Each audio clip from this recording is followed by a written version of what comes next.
आज बात करते हैं सेल और उसके पैरामीटर के बारे में। तो सेल क्या है, इससे पहले हमने डिस्कस किया था कि सेल क्या होता है। किसी भी सर्किट में करंट सोर्स होता है। क्या होता है? करंट सोर्स होता है। और एक सेल जो होता है ये किससे मिलके बना होता है? तो एक सेल में जनरली दो इलेक्ट्रोड होते हैं और उसके बीच में इलेक्ट्रोलाइट होती है। दो इलेक्ट्रोड और इलेक्ट्रोलाइट होती है। और सेल का ही कॉम्बिनेशन क्या कहलाता है? बैटरी कहलाता है। जैसे अगर मैंने केवल दो इलेक्ट्रोड शो किया है, ये पॉजिटिव और ये नेगेटिव, तो ये क्या कहलाएगा? सेल कहलाएगा। लेकिन मैंने कॉम्बिनेशन कर दिया, जैसे बहुत सारे सेल को एक साथ कनेक्ट कर दिया, बहुत सारे सेल को एक साथ कनेक्ट कर दिया, तो ये क्या बन गया? ये बैटरी बन गई। तो बैटरी और सेल में क्या अंतर होता है? सेल सिंपलेस्ट फॉर्म होता है जिसमें दो इलेक्ट्रोड होते हैं, और जब एक से ज़्यादा सेल को हम कंबाइन कर देते हैं तो क्या बन जाती है? बैटरी बन जाती है। अब इस सेल के कुछ पैरामीटर्स होते हैं, उन पैरामीटर्स को पहले डिस्कस करते हैं। तो सबसे पहले एक टर्म आएगा EMF। EMF क्या होता है? EMF का फुल फॉर्म होता है इलेक्ट्रोमोटिव फोर्स। Electromotive force. और ईएमएफ किसी सेल का होता क्या है? ये किसी भी सेल का मैक्सिमम पोटेंशियल डिफरेंस होता है। Maximum potential difference. Maximum potential difference का क्या मतलब है? जो दोनों एंड हैं सेल के, दोनों एंड कौन से होंगे? दोनों इलेक्ट्रोड होंगे। तो उस दोनों इलेक्ट्रोड का जो पोटेंशियल डिफरेंस होता है उसे ही क्या बोलते हैं? हम ईएमएफ बोलते हैं। या किसी भी सेल का मैक्सिमम पोटेंशियल डिफरेंस तब होता है जब उससे हम कोई करंट ना ड्रॉ कर रहे हो। तो या कह लो कि इसका जो पोटेंशियल डिफरेंस है किसी भी सेल का, पोटेंशियल डिफरेंस, और पोटेंशियल डिफरेंस कब? जब कोई current, when no current drawn from cell. जब कोई करंट ना ड्रॉ कर रहे हो। मैक्सिमम पोटेंशियल डिफरेंस कब होगा? जब सर्किट में कोई करंट ना फ्लो कर रहा हो सेल के कारण, तो उस केस में इसका पोटेंशियल डिफरेंस मैक्सिमम होगा, और उसे ही हम क्या बोलते हैं? ईएमएफ बोलते हैं। यानी करंट, जब सेल से कोई करंट ना फ्लो कर रहा हो, तो उस केस में उसके जो दोनों एंड होते हैं या दोनों इलेक्ट्रोड होते हैं, उसका पोटेंशियल डिफरेंस क्या कहलाता है? ईएमएफ। एक और टर्म आएगा सेल से रिगार्डिंग, उसको बोलते हैं इंटरनल रेजिस्टेंस। इंटरनल रेजिस्टेंस क्या होता है? नेम से क्लियर है, सेल के अंदर का रेजिस्टेंस। इंटरनल मतलब क्या है? सेल के अंदर का रेजिस्टेंस।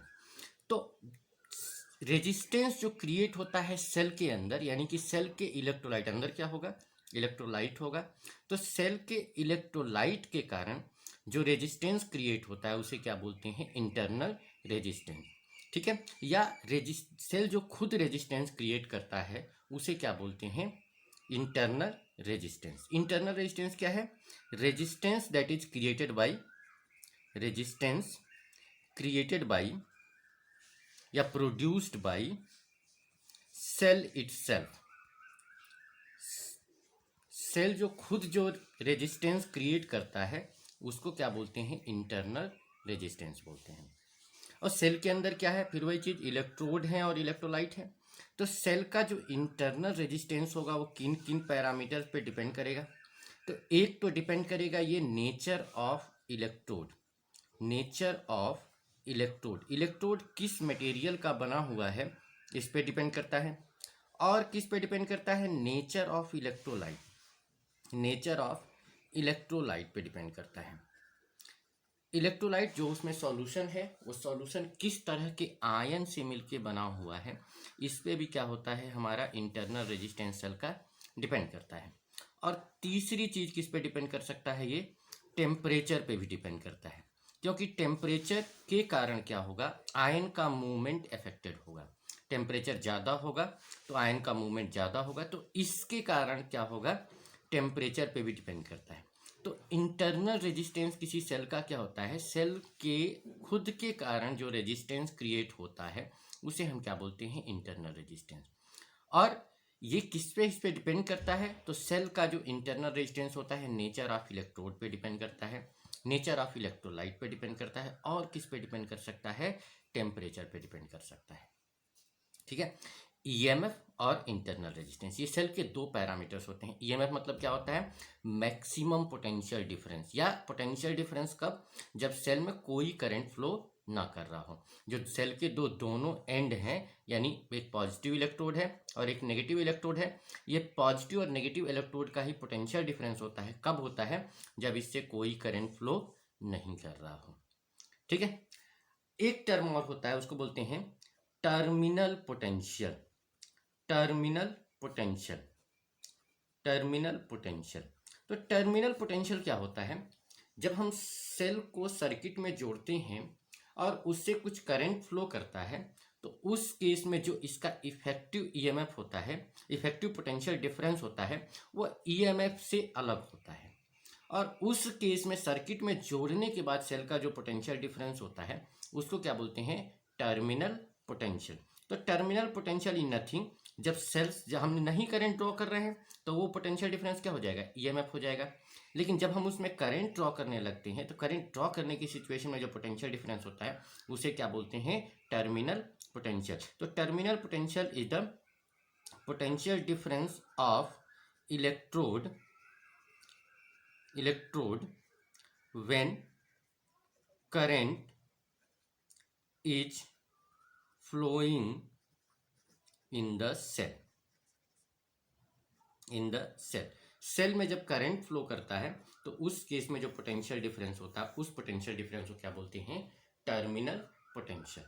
ठीक है, तो यहाँ से तीन पैरामीटर्स हमने बात की। ईएमएफ किसी भी सेल का मैक्सिमम पोटेंशियल डिफरेंस होता है जब उससे कोई करंट ना फ्लो कर रहा हो। इंटरनल रेजिस्टेंस, सेल के खुद के कारण जो रेजिस्टेंस प्रोड्यूस होता है सर्किट में उसे इंटरनल रेजिस्टेंस बोलते हैं। इंटरनल रेजिस्टेंस किस पर डिपेंड करता है, nature of electrode, nature of electrolyte, और किस पे डिपेंड कर सकता है, टेम्परेचर पे डिपेंड करता है। टर्मिनल पोटेंशियल, जब सेल को सर्किट में कनेक्ट कर देते हैं तो उसका जो पोटेंशियल डिफरेंस होता है वो चेंज हो जाता है, ईएमएफ से अलग होता है, और इस केस में जो पोटेंशियल डिफरेंस होता है उसे क्या बोलते हैं, टर्मिनल पोटेंशियल बोलते हैं। अब बात करते हैं रिलेशन क्या होता है ईएमएफ और टर्मिनल पोटेंशियल में। Relation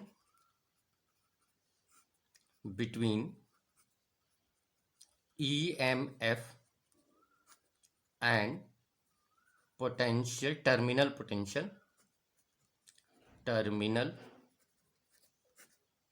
potential of cell। EMF और सेल के टर्मिनल पोटेंशियल में क्या रिलेशन होता है उसकी बात करते हैं। तो मान लेते हैं कोई सेल है और सेल का कुछ इंटरनल रेजिस्टेंस है, ये पूरा सेल है, मतलब सेल का कुछ इंटरनल रेजिस्टेंस है, तो उसको मैंने क्या किया है, यहीं मेंशन कर दिया है। ये सेल का ईएमएफ मान लो ई है, और इसको हम क्या कर रहे हैं, एक एक्सटर्नल रेजिस्टेंस से कनेक्ट कर दे रहे हैं। एक्सटर्नल रेजिस्टेंस से क्या कर रहे हैं, कनेक्ट कर दे रहे हैं। तो इंटरनल रेजिस्टेंस सेल का मैंने क्या एज्यूम किया है, स्मॉल आर, और कैपिटल आर क्या है, सेल का एक्सटर्नल रेजिस्टेंस, और सेल का ईएमएफ क्या है, ई है। अब क्या होगा, अगर हम करंट की बात करें तो बैटरी के पॉजिटिव सब है, इसमें कितना करंट फ्लो करेगा, आई, और यही करंट पूरा इसमें फ्लो करेगा यहाँ पे। तो अगर मैं एक सिंपल सा इक्वेशन बनाना चाहूँ तो देखो, अगर करंट किरचॉफ्स लॉ इस पे लगाते हैं तो यहाँ पे करंट के डायरेक्शन में ऐसे अगर क्लोज पाथ लेते हैं तो यहाँ पे करंट की डायरेक्शन जा रहे हैं, ऐसे यहाँ पे भी करंट की डायरेक्शन जा रहे हैं, तो क्या हो जाएगा, minus I into R plus, sorry minus, ये भी करंट की डायरेक्शन में यहाँ पे भी जा रहे हैं, तो माइनस आई इंटू आर, और इक्वल टू बैटरी का पहले कौन सा टर्मिनल पड़ा, नेगेटिव, तो प्लस क्या हो जाएगा, प्लस ई इक्वल टू क्या हो जाएगा, जीरो, या ये दोनों इधर जाएगा तो I R plus I into small R equal to capital E. I common कर सकते हैं, तो आई कॉमन करेंगे क्या हो जाएगा, R plus R equal to क्या हो जाएगा, ई, या करंट किसके इक्वल हो जाएगा, E upon R plus R. तो अगर किसी सेल का कुछ एक्सटर्नल रेजिस्टेंस है और उसका इंटरनल रेजिस्टेंस है, तो जो सेल के थ्रू या सर्किट के थ्रू जो करंट फ्लो करेगी वो किसके इक्वल हो जाएगी? करंट हो जाएगा ईएमएफ अपॉन एक्सटर्नल रेजिस्टेंस और प्लस क्या हो जाएगा? ये क्या है? Internal resistance. तो प्लस क्या हो जाएगा?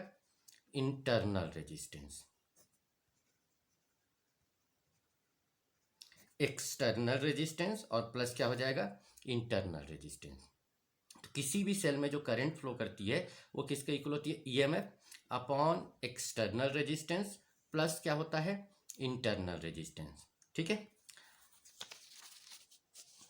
अब बात करते हैं, जो ये हमारा सेल है, तो ईएमएफ तो पूरे इसके इस एंड का पोटेंशियल डिफरेंस है, पूरे सेल का, ये पूरा सेल है, ये पूरा इंटरनल रेजिस्टेंस जो है ये भी सेल के अंदर ही होता है। इंटरनल रेजिस्टेंस क्या? कौन सा रेजिस्टेंस होता है जो सेल के अंदर प्रोड्यूस होता है, उसको हम क्या बोलते हैं? इंटरनल रेजिस्टेंस बोलते हैं। तो ये भी सेल के अंदर ही है। अगर हम बात करें, ये पूरा सेल है, लेकिन केवल इस इतने का जो पोटेंशियल डिफरेंस होगा वही क्या होगा? टर्मिनल पोटेंशियल होगा। टर्मिनल पोटेंशियल क्या होगा? केवल इतने का जो पोटेंशियल डिफरेंस होगा, यानी कि पूरा जो ई है उसमें से इसको अगर माइनस कर दें, यानी इसके क्रॉस जो पोटेंशियल डिफरेंस है इसको हम माइनस कर दें, तो हमारा क्या मिलेगा? टर्मिनल पोटेंशियल मिल जाएगा।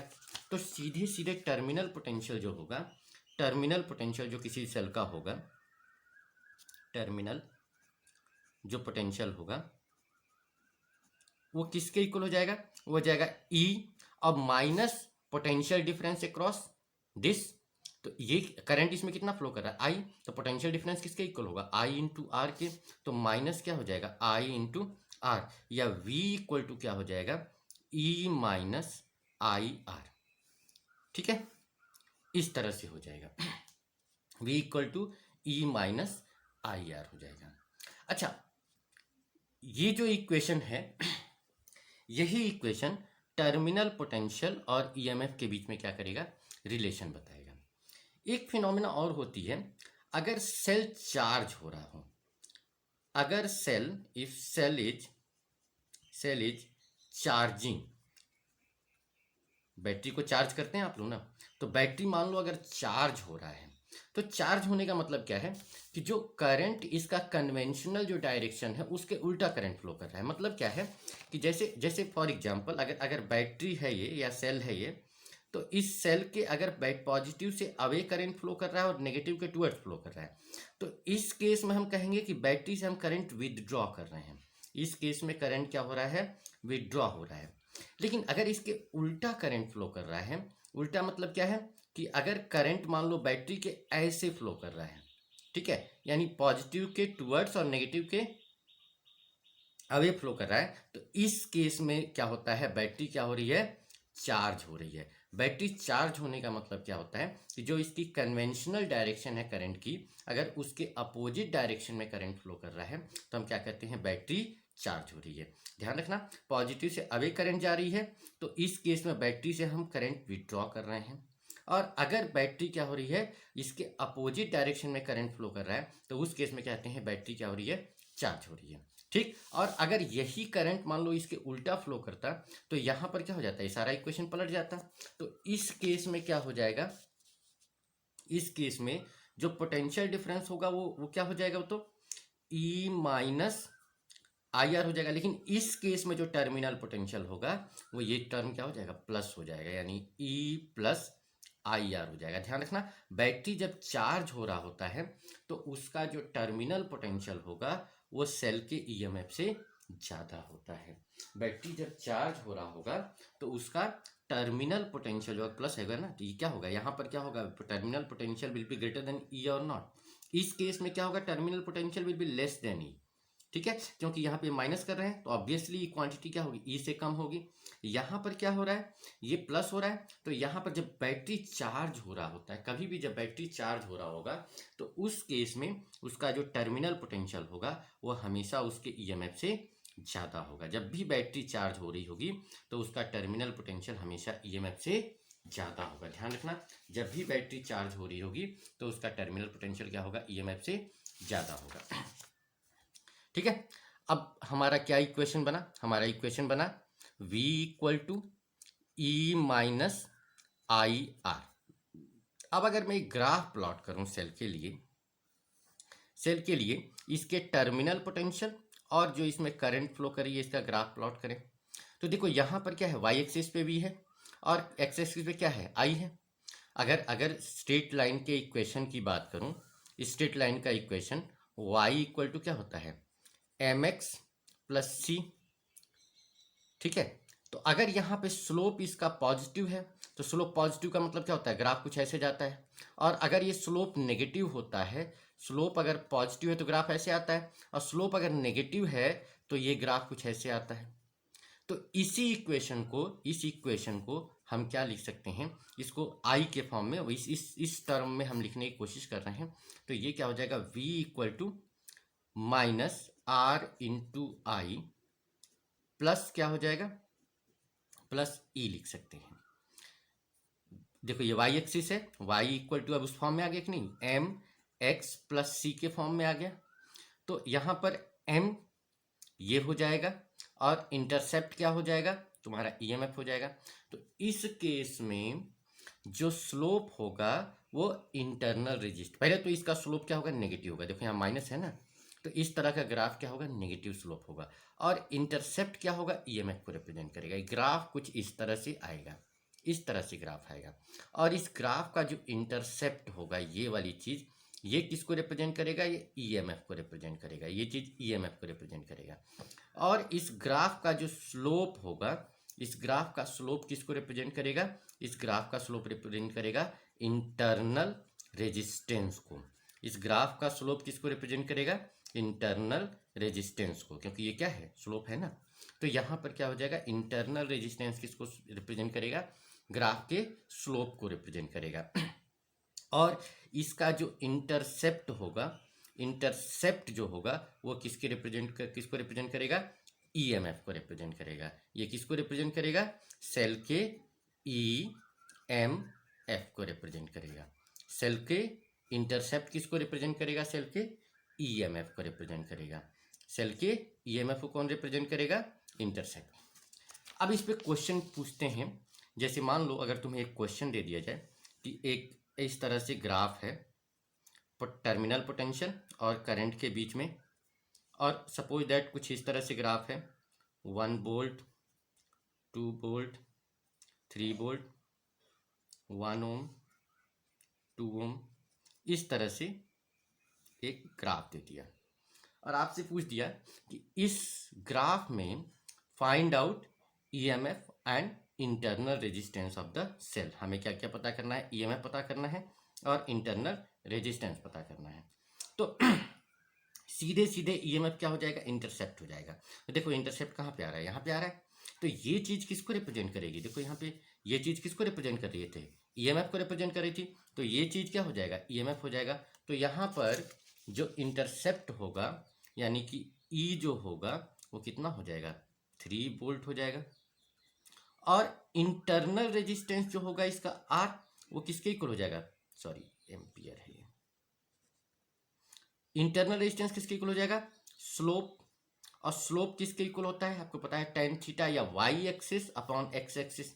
तो ये किसके इक्वल हो जाएगा, ये हो जाएगा tan थीटा के, यानी कि Y axis upon X axis, change in Y axis upon X axis, यानी कि 3, वाई एक्सिस कितना है इसका 3 और एक्सिस कितना है 2, तो 3/2 यानी कितना हो जाएगा 1.5 ओम हो जाएगा। तो इस तरह से सर्किट में हम क्या करते हैं, इंटरनल रेजिस्टेंस निकाल सकते हैं।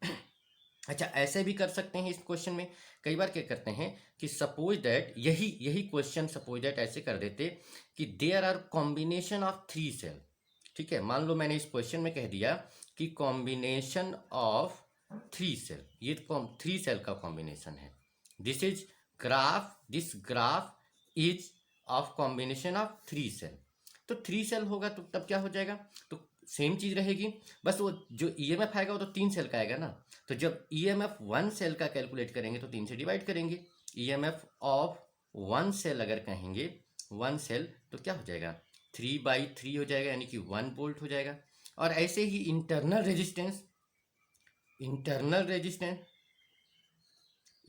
रेजिस्टेंस